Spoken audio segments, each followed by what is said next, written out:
Waziri wa ulinzi wa Marekani Pete Hegseth ameviita vita vinavyoendelea nchini Iran kuwa ni zawadi kwa dunia, huku Marekani ikiendelea kuongeza shinikizo kwa Tehran kupitia hatua za kijeshi na kiuchumi.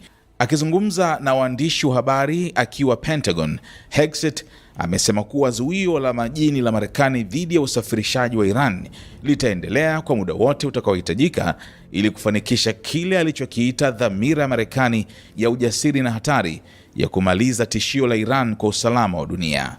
Alionya kuwa jaribio lolote la Iran kuweka mabomu mapya baharini katika mlango wa Hormuz litachukuliwa kama ukiukaji wa makubaliano ya kusitisha mapigano. Hegseth pia alipuuza ukosoaji kutoka kwa Papa Leo aliyekosoa vita hivyo, akisema kiongozi huyo wa dini atafanya anachotaka na hilo halibadilishi sera ya Marekani. Aidha, waziri huyo wa ulinzi alidai kuwa Iran ilipoteza fursa kufikia makubaliano mazuri na Marekani licha ya taarifa kuwa waziri wa mambo ya nje wa Iran Abbas Araghchi anatarajiwa kuwasili Islamabad kwa mazungumzo mapya na Washington.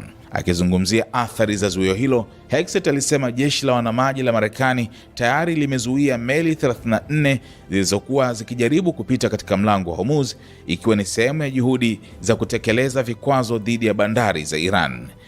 Kauli hizi zinaonyesha msimamo mkali wa Marekani unaoendelea, ukichanganya shinikizo la kijeshi na juhudi za kidiplomasia, huku mvutano na Iran ukiendelea kuwa mkubwa.